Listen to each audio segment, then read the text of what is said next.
ನಮಸ್ಕಾರ. ಮನಿ 9 ಕನ್ನಡದ ಎಕ್ಸ್ಪ್ಲೇನರ್ ಕಾರ್ಯಕ್ರಮಕ್ಕೆ ಸ್ವಾಗತ. ನಾನು ಮಲನಗೌಡ ಮಾಲಿ ಪಾಟೀಲ್. ಬನ್ನಿ, ಇವತ್ತಿನ ಎಪಿಸೋಡ್ನಲ್ಲಿ ನಾವು ಈ ಮ್ಯೂಚುವಲ್ ಫಂಡ್ಗಳನ್ನು ಹೇಗೆ ರಿವ್ಯೂ ಮಾಡ್ತಾ ಇರಬೇಕು ಎಂಬುದರ ಬಗ್ಗೆ ಒಂದಷ್ಟು ಡೀಟೇಲ್ ಆಗಿ ತಿಳಿದುಕೊಳ್ಳುವಂತಹ ಪ್ರಯತ್ನವನ್ನು ಮಾಡ್ತಾ ಹೋಗೋಣ. ಮ್ಯೂಚುವಲ್ ಫಂಡ್ಗಳ ಜನಪ್ರಿಯತೆ ನಿರಂತರವಾಗಿ ಹೆಚ್ಚುತ್ತಲೇ ಇದೆ. ಇದೇ ಕಾರಣಕ್ಕೆ ದೇಶದಲ್ಲಿ ಎಲ್ಲ ಅಸೆಟ್ ಮ್ಯಾನೇಜ್ಮೆಂಟ್ ಕಂಪನಿಗಳು ನಿರ್ವಹಣೆ ಮಾಡ್ತಾ ಇರುವ ಒಟ್ಟು ಅಸೆಟ್ಗಳು ಅಥವಾ AUM 47 ಲಕ್ಷ ಕೋಟಿ ರೂಪಾಯಿಗೆ ತಲುಪಿದೆ. ಜನರು ಮ್ಯೂಚುವಲ್ ಫಂಡ್ಗಳಲ್ಲಿ ತುಂಬಾ ನಂಬಿಕೆಯನ್ನು ಹೊಂದಿದ್ದಾರೆ. ಈ ಕಾರಣಕ್ಕೆ ಹಲವು ಹೂಡಿಕೆ ಮಾಡಿ ಆಮೇಲೆ ಮರೆತೇ ಬಿಡ್ತಾರೆ. ಆದರೆ ಮ್ಯೂಚುವಲ್ ಫಂಡ್ನಲ್ಲಿ ಹೂಡಿಕೆಯನ್ನು ಮಾಡೋದಕ್ಕೆ ಇದು ಸರಿಯಾದ ವಿಧಾನ ಅಲ್ಲ. ಫಂಡ್ ಹೌಸ್ ಅಥವಾ ಸ್ಕೀಮ್ ಯಾವುದೇ ಆಗಿರಲಿ, ಫಂಡ್ಗಳನ್ನು ಆಗಾಗ ರಿವ್ಯೂ ಮಾಡ್ತಾ ಇರಬೇಕು. ಈಗ ನಿಮಗೆ ಒಂದು ಪ್ರಶ್ನೆ ಹೇಳ್ಬೋದು, ಹಾಗಾದರೆ ಮ್ಯೂಚುವಲ್ ಫಂಡ್ಗಳನ್ನು ರಿವ್ಯೂ ಮಾಡುವುದಾದರೂ ಹೇಗೆ ಅಥವಾ ವಿಶ್ಲೇಷಣೆ ಮಾಡೋದಾದರೂ ಹೇಗೆ ಅಂತ ನೋಡಿ. ಮೊದಲನೇದಾಗಿ ಫಂಡ್ನ ಪರ್ಫಾರ್ಮೆನ್ಸ್ ನಿಮ್ಮ ಗುರಿಗಳಿಗೆ ಅನುಗುಣವಾಗಿದೆಯೇ ಅಂತ ನೀವು ನೋಡಿಕೊಳ್ಳಿ. ಒಂದು ನಿರ್ದಿಷ್ಟ ಉದ್ದೇಶವನ್ನು ಇಟ್ಕೊಂಡು ಮ್ಯೂಚುವಲ್ ಫಂಡ್ನಲ್ಲಿ ಹೂಡಿಕೆಯನ್ನು ಮಾಡಬೇಕು. ಫಂಡ್ ಜನರೇಟ್ ಮಾಡ್ತಾ ಇರುವ ರಿಟರ್ನಿಂದ ನಿಮ್ಮ ಗುರಿ ಪೂರೈಕೆ ಆಗ್ತಾ ಇದೆಯೇ ಅಥವಾ ಇಲ್ಲವೇ ಎಂಬುದನ್ನು ನೀವು ನೋಡ್ಕೋಬೇಕು. ಅಲ್ಲದೆ ಇದರ ಜೊತೆಗೆ ಇತರೆ ಕೆಲವು ಮೂಲಭೂತ ಅಂಶಗಳನ್ನು ನೀವು ನೋಡಿಕೊಳ್ಬೇಕು. ಈ ಪೈಕಿ ಮೊದಲನೇದಾಗಿ ಪರ್ಫಾರ್ಮೆನ್ಸ್ ಇವ್ಯಾಲ್ಯುಯೇಷನ್. ಇಲ್ಲಿ ಕಳೆದ 1, 3 ಮತ್ತು 5 ವರ್ಷಗಳಲ್ಲಿ ಫಂಡ್ ಜನರೇಟ್ ಮಾಡಿದ ರಿಟರ್ನ್ಸನ್ನು ನೋಡಿ. ರಿಟರ್ನ್ಸ್ ವಿಷಯದಲ್ಲಿ ಒಂದು ಫಂಡ್ ಕಡಿಮೆ ಪರ್ಫಾರ್ಮ್ ಮಾಡ್ತಾ ಇದ್ದರೆ ಅದಕ್ಕೆ ಕಾರಣವೇನು ಹುಡುಕಿಕೊಳ್ಳಿ. ಅಲ್ಪಾವಧಿಯಲ್ಲಿ ನಷ್ಟದಲ್ಲಿದೆ ಎಂಬ ಏಕೈಕ ಕಾರಣಕ್ಕೆ ಮ್ಯೂಚುವಲ್ ಫಂಡ್ನಿಂದ ನೀವು ಎಕ್ಸಿಟ್ ಆಗಬಾರ್ದು. ನೀವು ಹೂಡಿಕೆ ಮಾಡಿದ ಫಂಡ್ಗಳು ನಿಮ್ಮ ನಿರೀಕ್ಷೆಗಳಿಗೆ ತಕ್ಕಂತೆ ರಿಟರ್ನ್ಸನ್ನು ಜನರೇಟ್ ಮಾಡ್ತಾ ಇಲ್ಲದೇ ಇದ್ದರೂ ಕೂಡ ಗಡಿಬಿಡಿಯಲ್ಲಿ ಎಕ್ಸಿಟ್ ಆಗುವ ನಿರ್ಧಾರವನ್ನು ದಯವಿಟ್ಟು ಮಾಡಬೇಡಿ. ಇನ್ನು ಕನಿಷ್ಠ 1 ರಿಂದ 1.5 ವರ್ಷಗಳವರೆಗೆ ಫಂಡನ್ನು ಮಾನಿಟರ್ ಮಾಡಿ.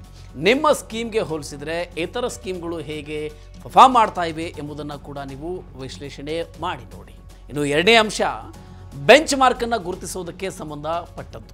ಪ್ರತಿ ಫಂಡ್ಗೂ ಒಂದು ಬೆಂಚ್ ಮಾರ್ಕ್ ಇರುತ್ತೆ. ಇದನ್ನು ಫಂಡ್ನ ಪರ್ಫಾರ್ಮೆನ್ಸ್ ವಿಶ್ಲೇಷಣೆ ಮಾಡೋದಕ್ಕೆ ಬಳಕೆ ಮಾಡಲಾಗುತ್ತೆ.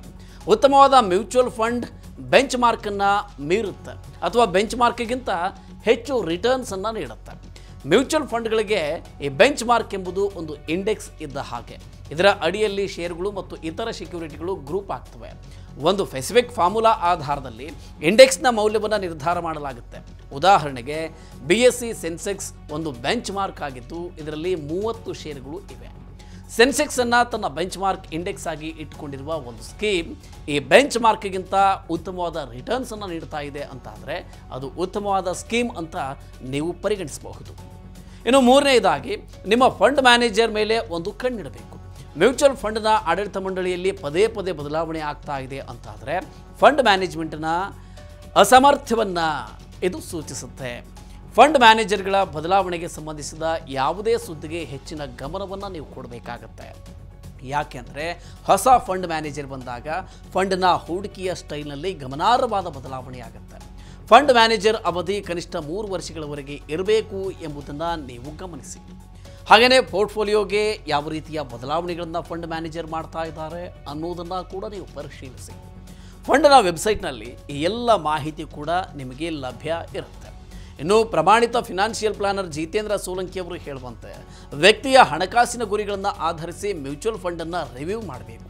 ಫಂಡ್ನ ರಿಟರ್ನ್ ನಿಮ್ಮ ಗುರಿಗಳಿಗೆ ಅನುಗುಣವಾಗಿಯೇ ಇದೆಯೇ ಎಂಬುದನ್ನು ನೀವು ನೋಡಬೇಕು. ಇನ್ನು ಮಾರ್ಕೆಟ್ ಕುಸಿದಾಗ ಎಷ್ಟರ ಮಟ್ಟಿಗಿನ ರಕ್ಷಣೆಯನ್ನು ಫಂಡ್ ಹೊಂದಿದೆ ಅನ್ನೋದನ್ನು ಕೂಡ ನೀವು ಪರಿಶೀಲನೆ ಮಾಡಬೇಕು. ನಿಮ್ಮ ಸ್ಕೀಮ್ಗೆ ಹೋಲಿಸಿದ್ರೆ ಇದೇ ರೀತಿಯ ಫಂಡ್ ಹೇಗೆ ಪರ್ಫಾರ್ಮ್ ಮಾಡಿದೆ, ಹೂಡಿಕೆ ತಂಡದ ಹೂಡಿಕೆಯ ಸ್ಟ್ರಾಟಜಿ ಯಾವುದು ಮತ್ತು ಪೋರ್ಟ್ಫೋಲಿಯೋಗೆ ಯಾವ ಬದಲಾವಣೆಗಳನ್ನು ಅವರು ಮಾಡ್ತಾ ಇದ್ದಾರೆ, ಈ ಎಲ್ಲ ಅಂಶಗಳನ್ನು ಪರಿಗಣಿಸಿದ ನಂತರವೇ ನೀವು ನಿರ್ಧಾರ ಮಾಡಿ. ಇನ್ನು ಡಿಜಿಟಲ್ ಮಾಹಿತಿ ಸುಲಭವಾಗಿ ಸಿಗುವ ಈ ಕಾಲದಲ್ಲಿ ಹಲವಾರು ವೆಬ್ಸೈಟ್ಗಳು ಮತ್ತು ಆ್ಯಪ್ಗಳ ಮೂಲಕ ವಿವಿಧ ಮ್ಯೂಚುವಲ್ ಫಂಡ್ಗಳ ಪರ್ಫಾರ್ಮೆನ್ಸ್ ಟ್ರ್ಯಾಕ್ ಮಾಡೋದು ತುಂಬಾ ಸುಲಭ. TV ಚಾನಲ್ಗಳು ಮತ್ತು ದಿನಪತ್ರಿಕೆಗಳು ಆಗಾಗ್ಗೆ ಮ್ಯೂಚುವಲ್ ಫಂಡ್ಗಳನ್ನು ವಿಶ್ಲೇಷಣೆ ಮಾಡ್ತಾ ಇರ್ತವೆ. ನಿಮ್ಮ ಹೂಡಿಕೆಯನ್ನು ಟ್ರ್ಯಾಕ್ ಮಾಡೋದಕ್ಕೆ ಫಂಡ್ನ ಫ್ಯಾಕ್ಟ್ ಶೀಟನ್ನು ಕೂಡ ನೀವು ಬಳಸಬಹುದು. ಫ್ಯಾಕ್ಟ್ ಶೀಟ್ ಎಂಬುದು ಬೇಸಿಕ್ ಆದ ಒಂದು ಪುಟದ ದಾಖಲೆ. ಇದರಲ್ಲಿ ಸ್ಕೀಮ್ನ ಪರ್ಫಾರ್ಮೆನ್ಸ್ ಮತ್ತು ಅದರ ಪೋರ್ಟ್ಫೋಲಿಯೋ ಮಾಹಿತಿ ಇರುತ್ತೆ. ಇದನ್ನು ಮ್ಯೂಚುವಲ್ ಫಂಡ್ಗಳು ಪ್ರತಿ ತಿಂಗಳು ಪ್ರಕಟಿಸ್ತವೆ. ಇದರ ಜೊತೆಗೆ AMFI ವೆಬ್ಸೈಟ್ ಮೂಲಕ ಫಂಡ್ನ ಪರ್ಫಾರ್ಮೆನ್ಸ್ ಬಗ್ಗೆ ಮಾಹಿತಿಯನ್ನು ಪಡೆದುಕೊಳ್ಳಬಹುದು. ಈ ರೀತಿಯ ಇನ್ನಷ್ಟು ಮಾಹಿತಿ ಮತ್ತು ಪರ್ಸನಲ್ ಫಿನಾನ್ಸ್ ವಿಚಾರಗಳಿಗೆ ಡೌನ್ಲೋಡ್ ಮಾಡಿ ಮನಿ 9 ಕನ್ನಡ ಆ್ಯಪ್ ಹಾಗೂ ಯೂಟ್ಯೂಬ್ನಲ್ಲಿಯೂ ಸಬ್ಸ್ಕ್ರೈಬ್ ಆಗಿ, ಲೈಕ್ ಮಾಡಿ, ಶೇರ್ ಮಾಡಿ. Thank you.